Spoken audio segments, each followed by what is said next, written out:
వార్త కూడికకు అప్పారావుపేట మరి ప్రజలకు కూడా యేసుక్రీస్తు నామములో మనవి చేయొచ్చు.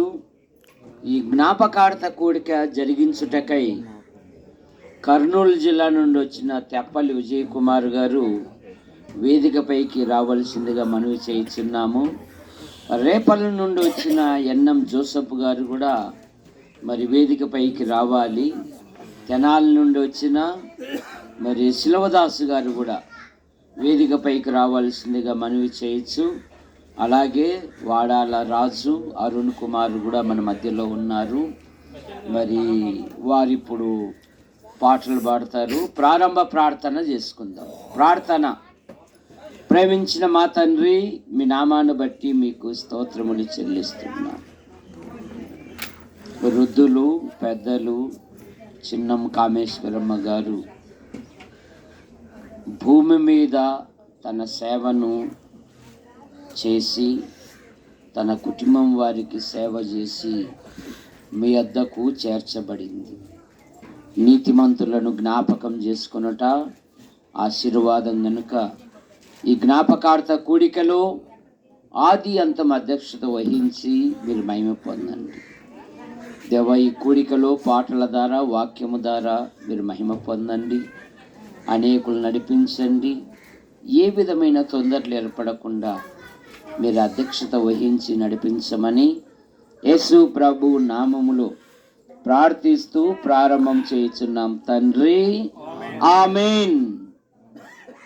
ఇప్పుడు అవుకు నుండి వచ్చిన రాజు అరుణ్ కుమార్, అలాగే వాడాల నుండి వచ్చిన రాజు గారు కూడా పాటల ద్వారా దేవుణ్ణి ఘనపరుస్తారు. రెండయ్య గారు.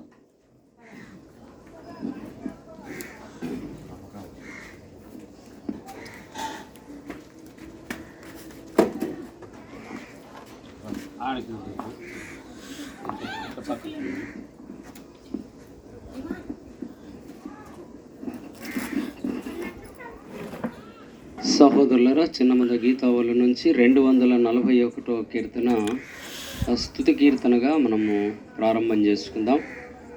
241వ కీర్తన. జీవితమంతా నీ ప్రేమగానం ప్రణుతింతుమో మేమో దేవా, ప్రస్తుతింతుమేమో నీ కీర్తి ఆనందగానముతో.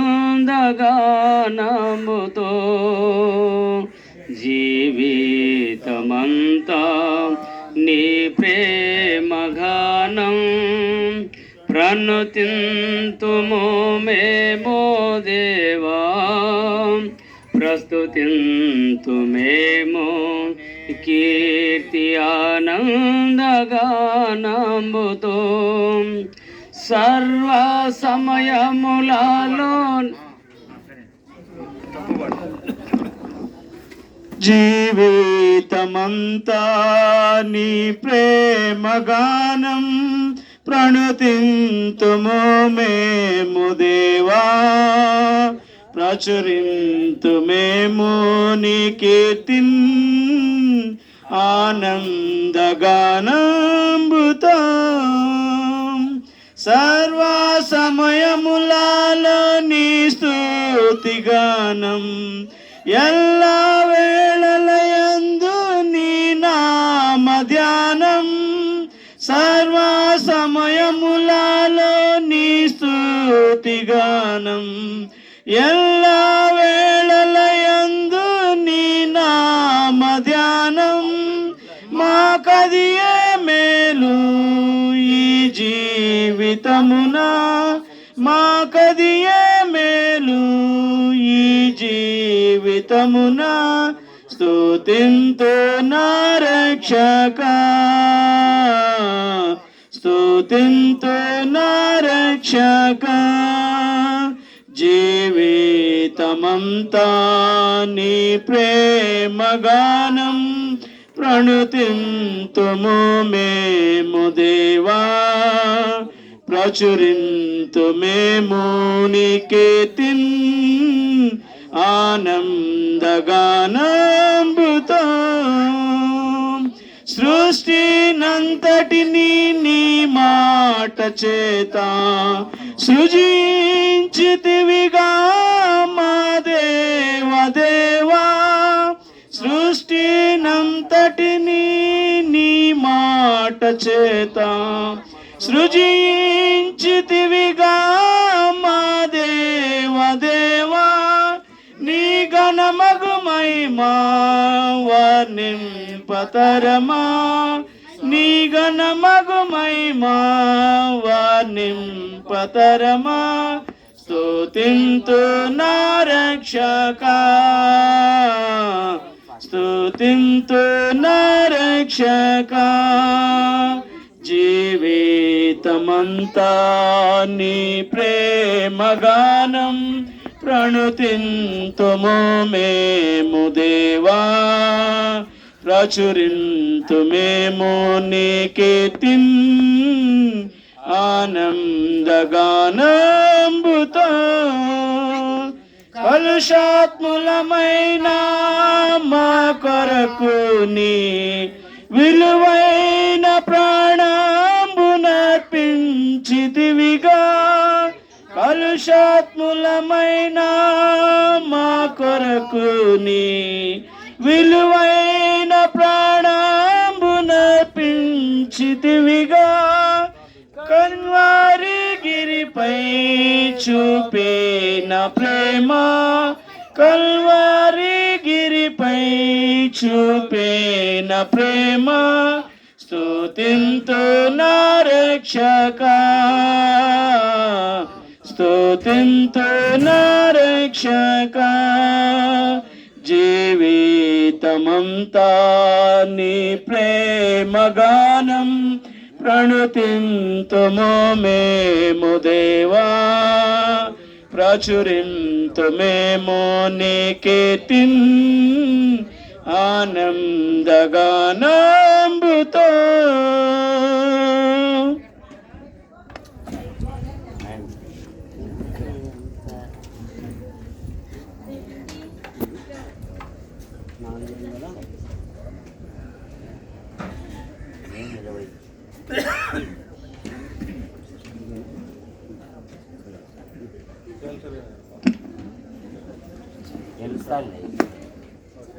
సహోదరులారా, పాట నెంబరు 407 పాట పాడుకొని మనం దేవుని మహిమపరుచుకుందాం. పాట నెంబరు 407. పరమా జీవము నాకు నివా తిరిగి లేచెను నాతో నుండా పరమా జీవము నాకు నివా తిరిగి లేచెను నాతో నుండా నిరంతరము నన్ను నడిపించును మరలా వచ్చి యేసుకొని పోవును నిరంతరము నన్ను నడిపించును మరలా వచ్చి యేసుకొని పోవును యేసు చాలును చాలును యేసు చాలును చాలును ఏ సమయమైన ఏ స్థితికైనా నా జీవితములో యేసు చాలును సాతాను శోధన లధికమైన సొమ్మసిల్లక సాగి వెళ్ళెదను సాతాను శోధన లధికమైన సొమ్మసిల్లక సాగి వెళ్ళెదను లోబడక నేను వెళ్ళెదను లోకము శరీరము లాగినను లోబడక నేను వెళ్ళెదను యేసు చాలును చాలును యేసు చాలును చాలును ఏ సమయమైన ఏ స్థితికైనా నా జీవితములో యేసు చాలును పాచిక బయలులో పరుండ జయం శాంతి జలము చెంత నడిపించును పాచిక బయలులో పరుండ జయం శాంతి జలము చెంత నడిపించును అనిశము ప్రాణము తృప్తి పరచన్ మరణ లోయలో నన్ను కాపాడును అనిశము ప్రాణము తృప్తి పరచన్ మరణ లోయలో నన్ను కాపాడును యేసు చాలును చాలును యేసు చాలును చాలును ఏ సమయమైన ఏ స్థితికైనా నా జీవితములో యేసు చాలును నరులెల్లరూ నన్ను విడచినను శరీరము గొల్లి కృషించినను నరులెల్లరూ నన్ను విడచినను శరీరము గొల్లి కృషించినను హరించిన ఐశ్వర్యము విరోధి వలె నన్ను విడచినను హరించిన ఐశ్వర్యము విరోధి వలె నన్ను విడచినను యేసు చాలును చాలును యేసు చాలును చాలును ఏ సమయమైన ఏ స్థితికైనా నా జీవితములో యేసు చాలును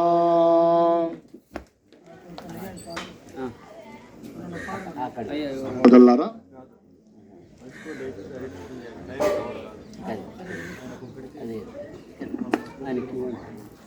ఈ సభలో ఎవరైనా పాటలు పాడాలి అనుకుంటే రావచ్చు, ఒకరు వచ్చి పాట పాడవచ్చు. రండి అయ్య గారు. ఏం పేరు? దీవెన్ రావు గారు. మన మధ్యలో దీవెన్ రావు గారు ఉన్నారు. వారు పాట పాడి దేవుని గణపరుస్తారు.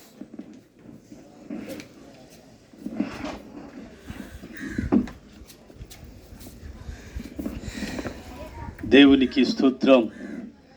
ఆదరణ కూడికకు కూడి వచ్చిన మీ అందరికీ హృదయపూర్వకమైన వందనాలు.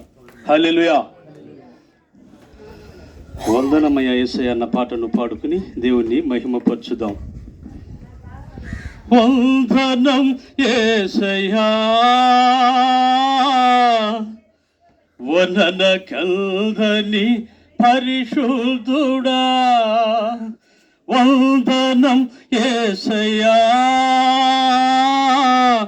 వర్ణన కల్దని పరిశుద్ధుడా వర్ణించలేను వివరించలేను వర్ణించలేను వివరించలేను మధురాతి మధురం నీ ప్రేమ మధురం మధురాతి మధురం నీ ప్రేమ మధురం వందనం యేసయ్యా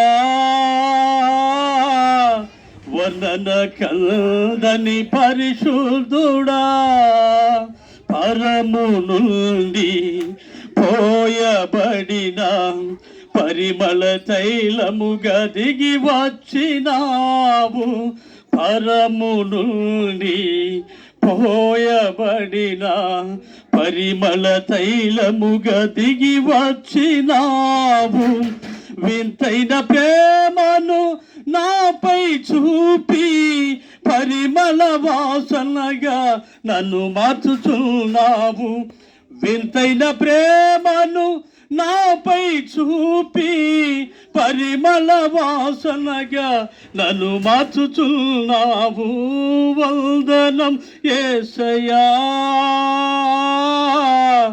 వర్ణన కల్దని పరిశుద్ధుడా ప్రాణ ప్రియుడా ప్రాణేశ్వరుడా 10,000 మందిలో అతి సుందరుడా, ప్రాణ ప్రియుడా, ప్రాణేశ్వరుడా.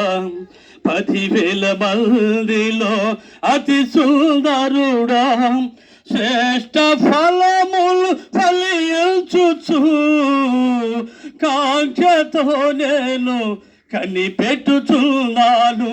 శ్రేష్ఠ ఫలములు ఫలించుచు కాంక్షతో నేను కనిపెట్టుచున్నాను.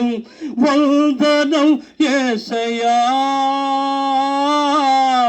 వర్ణన కందని పరిశుద్ధుడా. శుభప్రదమైన నిరీక్షణతో సుందరమైన రాజ్యములో చేరి, శుభప్రదమైన నిరీక్షణతో సుందరమైన రాజ్యములో చేరి, వాడభారాన్ని కిరీటము ధరించి సియోను వరునితో ఆనందించదను. వాడభారాన్ని కిరీటము ధరించి సియోను వరునితో ఆనందించదను. వందనం యేసయ్యా, వర్ణన కందని పరిశుద్ధుడా. వర్ణించలేను, వివరించలేను, వర్ణించలేను, వివరించలేను. మధురాతి మధురం నీ ప్రేమ మధురం, మధురాతి మధురం నీ ప్రేమ మధురం. వందనం యేసయ్యా, వందన కందని పరిశుద్ధుడా. హల్లెలూయా. వందనాలు. ఇప్పుడు మన మధ్యలో రేపల్లి నుండి వచ్చిన సహోదరులు ఎన్ఎం జోసఫ్ గారు దేవుని వాక్యాన్ని మనకు అందిస్తారు.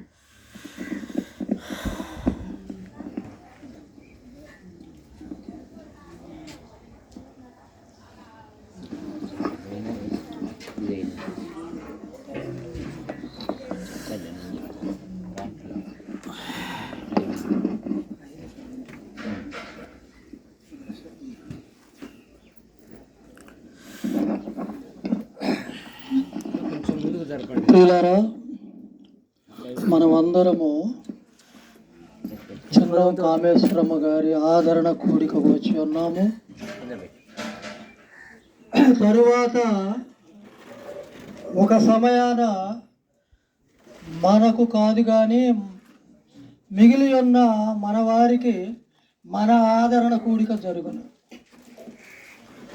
మిగిలి ఉన్న వారికి మన ఆదరణ కూడిక అది జరిగేటప్పటికీ ఎంత సమయం పట్టిందో తెలియదు, కానీ మనము మరి ఆ ఆదరణ కూడికకు ముందు సిద్ధపడి ఉండాలి.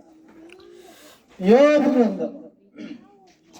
గ్రంథము 14వ అధ్యాయము 5వ వచనములో, నరుల ఆయుష్కాలము పరిమితి కలది, వారి నెలల సంఖ్య నీకు తెలిసే ఉన్నది. 14వ అధ్యాయం 5వ వచనం అండి. మించదాలని వయా పరిమాణము నీవు వారికి నియమించి ఉన్నావు. కూలి వారి వలె తమకు నియమింపబడిన పనిని వారు ముగించు వరకు వారు విశ్రమము నొందినట్లు వారి వైపు చూడక ఉండుము అని భక్తుడైన యోబు గారు చెబుతా ఉన్నాడు. మానవుని యొక్క జీవితం అంత మర్మమైనది. మానవుడు అసలు ఎప్పుడు చేస్తాడో, ఎప్పుడు ఎలా ఉంటాడో, ఏ సమయంలో ఏ పరిస్థితులలో ఉంటాడో ఎవరికి తెలియని మర్మము మానవ జీవితం. ఆ మర్మము ఆయనను సృజించిన, ఆయనను పుట్టించిన, ఆయనను పరిపాలించుతున్న ఆయనను నడిపించుతున్న దేవునికి ఒక్కడికి మాత్రమే తెలుసును, కానీ మిగిలిన వారికి ఎవరికి తెలియదు. మన యొక్క ఆయుష్కాలంలో కొన్ని పనులు చేయకూడదని మనం అనుకుంటాము, కానీ నెరవేరొచ్చు, నెరవేరవచ్చు. అన్నిటినీ నెరవేర్చు.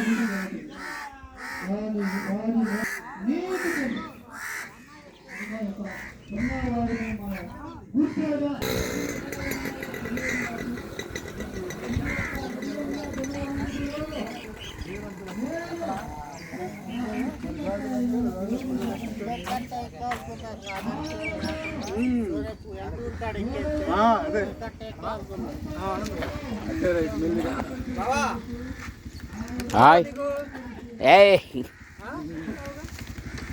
టీవీకి ఎత్తావా ఏంటండి? టీవీకి ఇస్తే తీసుకో. బా నీకు ఇప్పుడు కాదు, ఇప్పుడు ఈ పనిలో ఉన్నప్పుడు నువ్వు పలకదియాగు బా. నీ కథ మళ్ళా అక్కడ తీసుకెళ్ళి రాయలసీమకు, అప్పుడు నీ కథ, ఇప్పుడు కాదు. ఇప్పుడు మా అత్త జ్ఞాపకార్థ కూడికకు వచ్చినా గనక ఇప్పుడు సైలెంట్గా ఉంటా.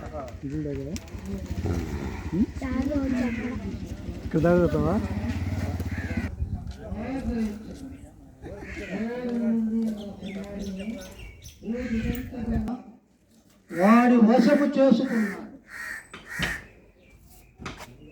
మొదటి మానవుడైన ఆదాము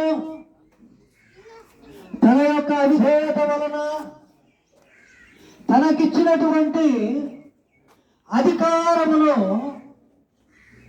సాతాను యొక్క వశము చేసిన దినమున, ఆ దినము నుండి సాతానుడు ఈ లోకంలో ఉన్న ప్రతి ఒక్కరిని చెరపట్టి తనతో మరి కలుపుకుంటూ ఉన్నాడు. కనుక దేవుడు అంటున్నాడు, వాయువులకు ఆయన ఆజ్ఞ ఇస్తున్నాడు, దక్షిణ దిక్కు నువ్వు బిగపట్టవా అని. ఆ దిక్కులకు, ఆ దిక్కులలో ఉన్న తన వారిని, తాను సృజించిన వారిని తన కొరకై తెప్పించుకొని తనను స్మరించుకుంటూ ఈ భూలోకంలో ఆ ప్రభువుని ఈ భూలోకంలో ఉండగానే తెలుసుకొని, ఈ భూలోకంలో ఉండగానే ఆయనను మహిమ పరచుస్తూ పరలోకం వెళ్ళి పరలోకంలో కూడా అక్కడ ఉన్న వారితో, ఆ మహిమ లోకంలో ఉన్న వారితో కలిసి దేవునిని మహిమపరచవలెనని దేవుని యొక్క ఆశ. మొదటి మానవుడైన ఆదాము, ఆ తరువాత రెండవ మానవుడైనటువంటి హేబెలు, వీరిద్దరూ మొదలుకొని దేవుని యందు విశ్వాసం ఉంచిన వారు, దేవునికి లోబడిన వారు, దేవునిని అంగీకరించిన వారు ఈ భూమండల పైన ఎంతమంది అయితే ఉన్నారో వారందరూ కూడా దేవుని దగ్గరకు వెళ్ళి యోగ యుగాలు ఎవరైతే కలుగ చేశారో ఆయనను స్మరించుకుంటూ ఉండాలని దేవుని యొక్క ఆశ. కనుకనే దేవుడు నరులకు పరిమితి గల వయ పరిమాణములు ఇచ్చాడు. ఒక నిమిషము అటు ముందు కానీ వెనుకగా కానీ జరగటానికి వీలు లేదు. ఆ మనుషుడు ఎక్కడ ఉన్నా, ఏ పరిస్థితులలో ఉన్నా, నాకు తెలిసిన ఒక ఆయన విజయవాడ వెళ్తా ఉన్నాడు. బైక్ మీద వెళ్తా ఉండేటప్పుడు మంచి రద్దీలో ఉన్నప్పుడు ఆ బైక్ మీద నుండి కింద పడి చచ్చిపోయాడు, హార్ట్ అటాక్. విజయవాడలో వాళ్ళదేమో బట్టిపురం దగ్గర అద్దెపల్లి, ఇంటి దగ్గర కబురు చెప్పడానికి ఎవరు లేరు. ఆ సమయంలో అక్కడ ఉన్న వాళ్ళు మరి జేబులో ఉన్న ఫోన్ తీసుకొని ఇంటికి ఫోన్ చేశారు. మానవుని యొక్క జీవితం ఎక్కడ ముగిసిందో ఎవరికి తెలియదు. కనుక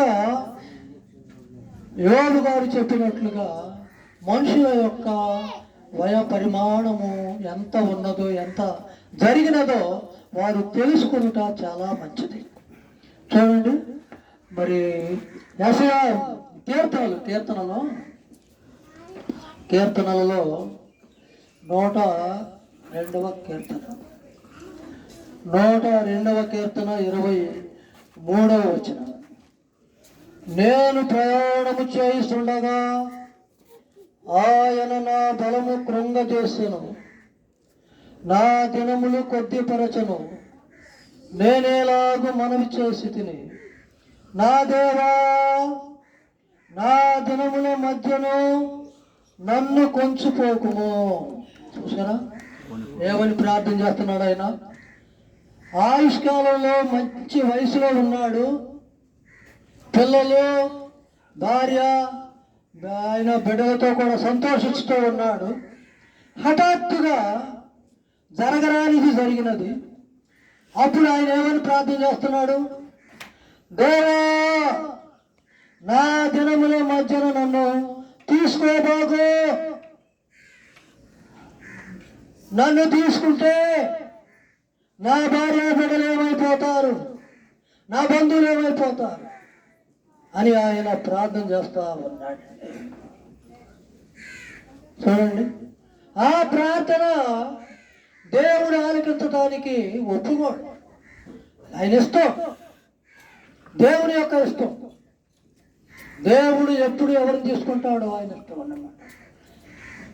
కనుక ప్రతి మానవులమైన మనము మన యొక్క జీవితాన్ని గురించి ఆలోచన చేయాలి.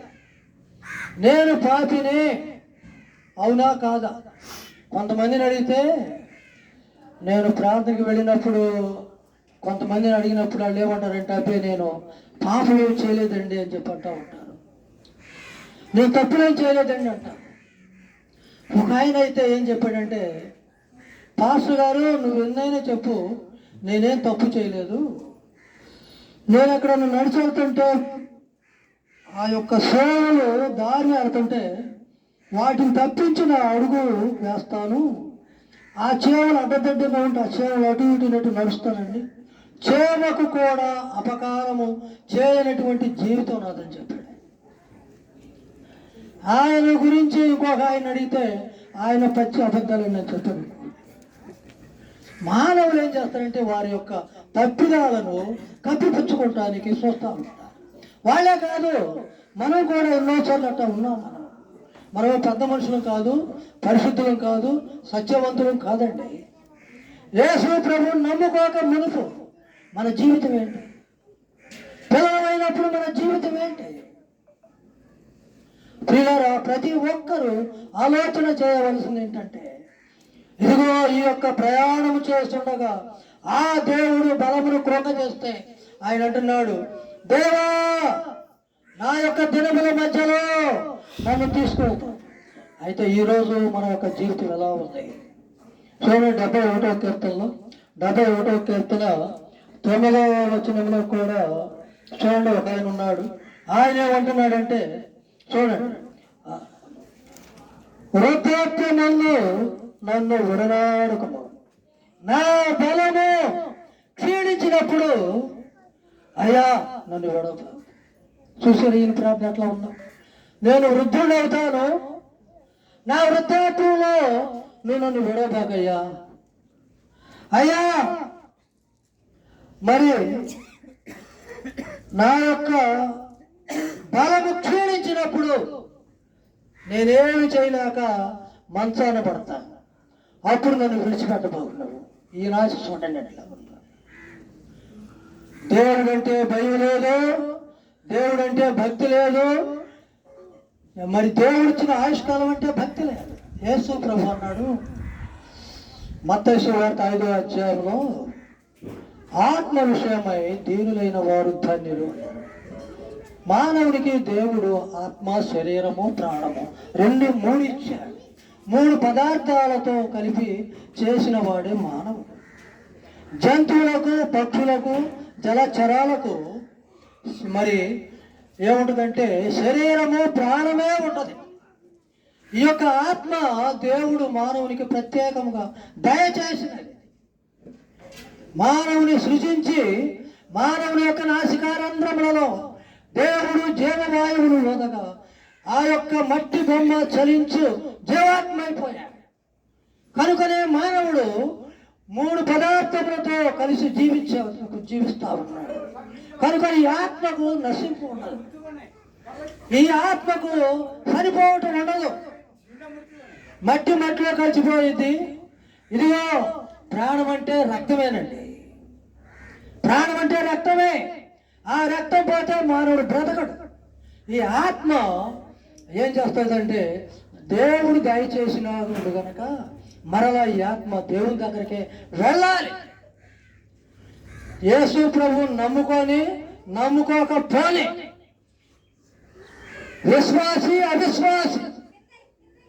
అవిశ్వాసి దేవుని దగ్గరికి వెళ్ళి కన్ను మూయగానే పాతాళంలోకి పెడతాడు. తరువాత దేవుని దగ్గరకు వచ్చి తీర్పులో పాలు పంపులు పొంది దేవుడిచ్చినటువంటి తీర్పు ప్రకారంగా అగ్నిలో యుగయుగాలు అగ్ని గంధకములతో మండటానికి అక్కడ వేదన పొందటానికి వెళ్తాడు.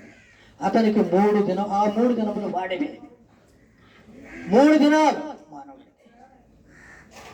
రెండవదిగా యేసుక్రీస్తు ప్రభువుని నమ్ముకున్న బిడ్డలు, వాళ్ళు ఏ వయసులో నమ్ముకున్నా వాళ్ళందరూ కూడా దేవుని యొక్క సంతానమైపోతారు.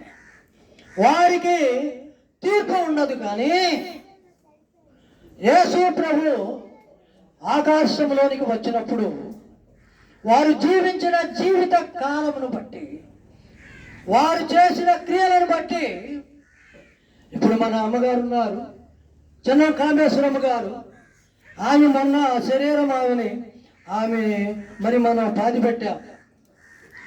పెట్టింది ఆమె శరీరమే. కానీ ప్రభు వచ్చినప్పుడు ఆ శరీరము అది మట్టి శరీరమా ఏం శరీరం అండి? మట్టి శరీరం. ఆ మట్టి పోయి ఆ మట్టి ఆ భూమిలోనే ఉంటుంది. మహిమ శరీరముతో ఆమె ప్రజలతో ప్రభు దగ్గర వచ్చింది. ఆకాశ మండలంలో ఉన్న ప్రభు దగ్గర ఆమె కనబడింది. ఆ మహిమ గల శరీరంలో ఉన్నప్పుడు ఆమె చేసిన క్రియల కొరకై ప్రభు నమ్ముకున్న దగ్గర నుండి ప్రార్థన చేసినందుకు ఎవరెవరి కొరకు ఎంత ప్రార్థన చేసిందో ఆమెకు వచ్చే బహుమానం మరి ఆమెకు ఉంటుంది. ఎవరెవరికైతే సత్క్రియలు చేసిందో దానికి కొంత బహుమానం ఉంటుంది. ఆ రీతిగా మనం చేసిన క్రియల కొరకై ప్రియులారా దేవుడి దగ్గర బహుమానాలు పొందుతాం. విశ్వాసికి ఎప్పుడు కూడా తీర్పు ఉండదు. ఎందుకనగా రోమాపత్రిక 8వ అధ్యాయం ప్రకారముగా ఇప్పుడు క్రీస్తు యేసునందు ఉన్న వారికి ఏ శిక్ష లేదు, విధి కూడా లేదు. కనుక ఆలోచన చేయాలి. ఆ తల్లిగారిలాగా మనం కూడా ఒకప్పుడు, ఒక రోజున, ఒక నిమిషంలో మనం కూడా ఇదిగో భూమి లోపలికి వెళ్ళాల్సిందే. ఈ దేహం, మన ఆత్మ ఇదిగో పరలోకములో ఉన్న దేవుని దగ్గరకు వెళ్ళాలి. ప్రకటన గ్రంథంలో చెప్పినట్లు ఇప్పుడు క్రీస్తు యేసునందు మృతి నొందిన వారు ధన్యులు. యేసు ప్రభు అందుకనే చెప్పాడు ఏమనంటే ఆత్మ విషయమై ధన్యులైన వారు ధన్యులు. ఎందుకంటే ప్రతి ఒక్కరూ ఆత్మను గురించి ఆలోచన చేయాలి. నేను చనిపోతాను ఒకరోజు, నా ఆత్మ ఎక్కడికి వెళుతున్నది? నేను కృంగిపోతాను, ముసలివాడిని అయిపోతాను. ముసలివాడిని అయినప్పుడు ఈ 72వ కీర్తనలో ఉన్నట్లుగా వృద్ధాప్యంలో నన్ను విడనాడకమంటే అప్పుడు దేవుడు నీ వృద్ధాప్యంలో నువ్వు అప్పుడు కేక వేస్తే దేవుడికి నువ్వు ఇష్టంగా ఉంటావో కష్టంగా ఉంటావో ఎవరికి తెలుసు? ఎలా తెలుసు? దేవుడిని అంగీకరిస్తాడో దేవుడు అంగీకరించాడో నీకు ఎలా తెలుసు? కనుక ప్రియమైన వారులారా, దేవుని యొక్క వార్త మన చెవిలో వినపడగానే మన కఠినమైన హృదయాలను తెరచి దేవుని యొక్క వాక్యములకు విధేయులై లోబడి యేసు ప్రభువుని అంగీకరించి యేసు ప్రభువునందు విశ్వాసం ఉంచి యేసు ప్రభువులో మనం మరి ఆయన రాజ్యంలో ఉండటానికి సిద్ధపడితే నిర్ణయం అంటే తీర్మానం చేసుకోవడానికి మన డబ్బులు అక్కర్లేదు, మన యొక్క ఆస్తి అక్కర్లేదు. కానీ మనం ఏం చేయాలంటే, నేను పాపిని, అసలు నా పాపాల కొరకు ఏ దేవుడు చనిపోయాడు? ఎవరు చనిపోయా? ఏ దేవుడు నా పాపాల కొరకు చనిపోయాడని ఆలోచన చేయాలి. ఆలోచన చేయాలి. ఎందుకని చెప్తున్నానంటే, మా ఇంటి ఎదురుగా రేపల్లిలో ఒక ఆయన ఉన్నాడు. ఆయన నేను వెళ్ళి అయ్యా ప్రభువుని నమ్ముకంటే ఆయన ఏమన్నాడంటే, ఏ దేవుడిని నమ్ముకున్నా ఒకటేనండి, ఏ దేవుడైనా ఒకటే అంటున్నాడు. నేనేమన్నానంటే, నీ పాపాల కొరకు ఆయన చచ్చిపోయాడా? నీ పాపాల కొరకు ఆయన చనిపోతున్నానని నువ్వు నమ్ముకున్న దేవుడు చెప్పాడా అని నేను అడిగాను. అడిగినప్పుడు ఆయన ఏమన్నాడంటే, మా హిందూ గ్రంథాల్లో కూడా అలా రాయబడి ఉందండి, నువ్వు ఎన్నిసార్లు అయినా, ఆయన ఒక మాట చెప్తున్నాడు, ఇప్పుడు నేను చచ్చిపోగానే స్వర్గంలోకి వెళ్ళడానికి నాకు అర్హత లేదనుకోండి, ఆయన నన్ను, ఈశ్వరుడు నన్ను మరలా ఒక పురుగుగా పుట్టిస్తాడు. ఆ పురుగు జన్మలుగా ఉండి అప్పుడు మోక్షం చేరాలండి మనుషులు అని ఆయన ఆ యొక్క హిందూ థియరీ చెప్పుకొచ్చాడు. నాకు అదంతా కూడా నమ్మశక్యము కాదు. ఇదిగో పరిశుద్ధ గ్రంథమైన బైబుల్ ఏం చెబుతుందంటే, మానవునికి ఇదిగో ఈ లోకంలో జన్మించుట చచ్చుట రెండు. జన్మించిన వారు తిరిగి జన్మించే హక్కును పొంది 2 జన్మలు ఈ భూలోకంలోనే పొందుతారు. జన్మించిన వారు 2 మరణాలు పొందాలి. ఒకటి సాధారణమైన మరణము. ఇప్పుడు మన చిన్నం కామేశ్వరమ్మ తల్లి గారు మొదటి మరణము మరి అందరూ పొందినట్లే పొందింది. ఇప్పుడు 2వ మరణములకు ఆమె మీద అధికారం లేదు. 2వ మరణము ఆమె మీద దాడి చేయదు. ఎవరైతే ప్రభువుని అంగీకరించలేదో వారందరూ ఏం చేస్తారంటే, ప్రియులారా, వారందరూ దేవుని దగ్గరకు వచ్చి తీర్పు తీర్చుకొని వారందరూ కూడా మరి నరకంలోకి వెళ్తారు. ఆ ఒక్క మాట చూపించి నేను ముగిస్తాను. చూడండి, ప్రకటన గ్రంథం చూడండి.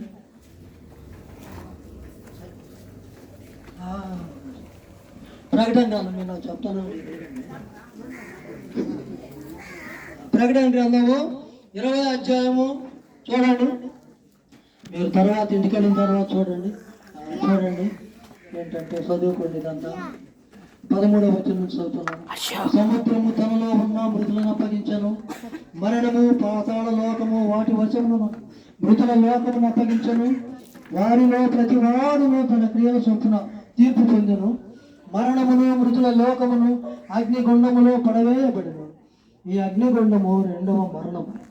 ఎవని పేరైనను జీవ గ్రంథమందు వ్రాయబడినట్లు కనబడని ఎడల వారి అగ్నిగుండములో పడవేయబడెను. ఇది సత్యం, బైబిల్లో ఉన్న సత్యం.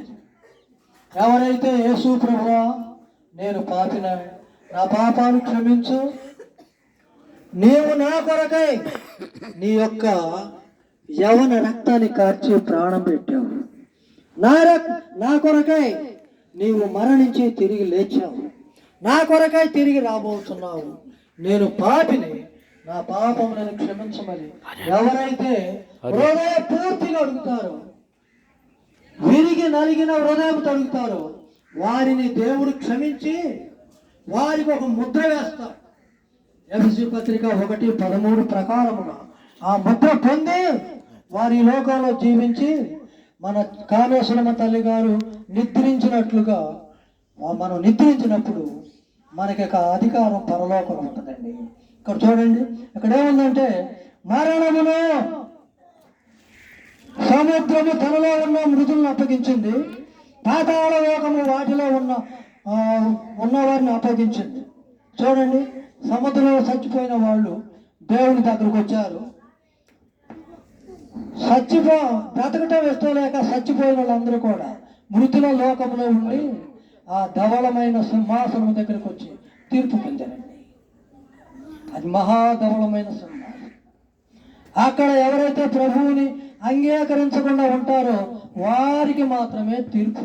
అది కనుక ఇక్కడ ఏం రాయబడిందంటే ఈ అగ్నిగుండము రెండవ మరణం. ఆ రెండవ మరణం తప్పించడానికే ప్రభు అయిన యేసుక్రీస్తు వారు మన కొరకై పుట్టాడు. చంద్ర కామేశ్వరమ్మ గారి తల్లి చాలా మంచిది. అయ్యా అని ఎప్పుడు చూసినా నవ్వుతా మాట్లాడుతూ పిలుస్తూ ఉండేది. ఆ తల్లి గారు మరి భౌతికంగా మన మధ్యలో లేకపోవడం మనకు ప్రియులారా లోటే. ఆ తల్లిగారు లేకపోవడం చాలా లోటే. కానీ ఏ దేవుడైతే ఆమెను సృష్టించుకున్నాడో ఆ దేవుడు ఆమెను పిలిచి ఆ సృష్టికర్త దగ్గర ఆ తల్లిగారు సంతోషిస్తూ ఉన్నది. ఆ యొక్క సంతోషమును, ఆ సంతోషంలో పాలు పంపులు పొంది ఇప్పుడు ఎవరైనా వెళ్ళి అమ్మ నీ బిడ్డలందరూ ఏడుస్తున్నారు, బాధపడుతున్నారు, ఒకసారి భూలోకి వెళ్ళిరా అని ఆ కామేశ్వరమ్మ గారు చెప్తే అంటది, అసలు ఆ భూలోకంతో నాకు ఇక పని లేదయ్యా, నేను వచ్చిన పని అయిపోయింది, నా డ్యూటీ చేసి నేను వచ్చేసాను, నా రక్షకుడి దగ్గర నేను ఉన్నాను,